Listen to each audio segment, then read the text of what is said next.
दोस्तों नमस्कार। यूपी पंचायत चुनाव की तैयारी को लेकर सरकार हाईकोर्ट के आदेश के बाद भी उदासीन नजर आ रही है। 5 वर्षों से चुनाव के लिए मेहनत कर रहे संभावित प्रत्याशी परेशान हैं। उनका बस एक ही सवाल है, चुनाव कब होंगे।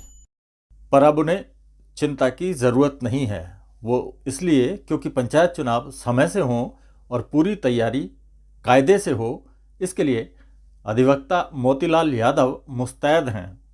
उन्होंने उत्तर प्रदेश शासन को पत्र लिखकर पूछा है कि डेडिकेटेड ओबीसी कमीशन का गठन अब तक क्यों नहीं हुआ।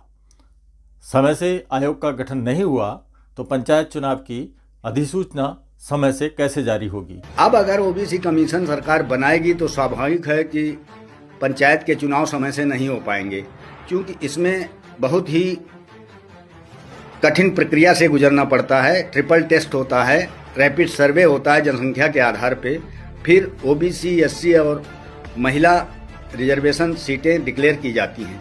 इसलिए संभावना है कि ये इलेक्शन जो है लास्ट 2026 तक संभव हो सकते हैं। आपको याद होगा, हाईकोर्ट की लखनऊ बेंच में अधिवक्ता मोतीलाल यादव की याचिका पर ही सरकार को ये हलफनामा देना पड़ा था कि चुनाव से पहले डेडिकेटेड ओबीसी कमीशन का गठन किया जाएगा। इसी हलफनामे के आधार पर लखनऊ खंडपीठ ने याचिका का निस्तारण कर दिया था। ये बात 4 फरवरी की है। लखनऊ खंडपीठ ने सुनवाई के दौरान साफ कहा था कि पंचायत चुनाव से पहले समर्पित पिछड़ा वर्ग आयोग का गठन अनिवार्य है। बता दें, उत्तर प्रदेश में पिछड़ा वर्ग आयोग का कार्यकाल अक्टूबर 2025 में समाप्त हो चुका है। ऐसे में अधिवक्ता मोतीलाल यादव ने याचिका दाखिल कर मांग की थी कि पंचायत चुनाव से पहले आयोग का गठन सुनिश्चित किया जाए। सुनवाई के दौरान सरकार की ओर से कहा गया था कि सुप्रीम कोर्ट के आदेश का पालन हर हाल में किया जाएगा और चुनाव से पहले आयोग का गठन कर लिया जाएगा। लेकिन अब सवाल ये है कि आदेश को 2 हफ्ते से अधिक समय हो गया है, लेकिन आयोग का गठन नहीं हुआ है, जबकि पंचायत चुनाव नज़दीक हैं।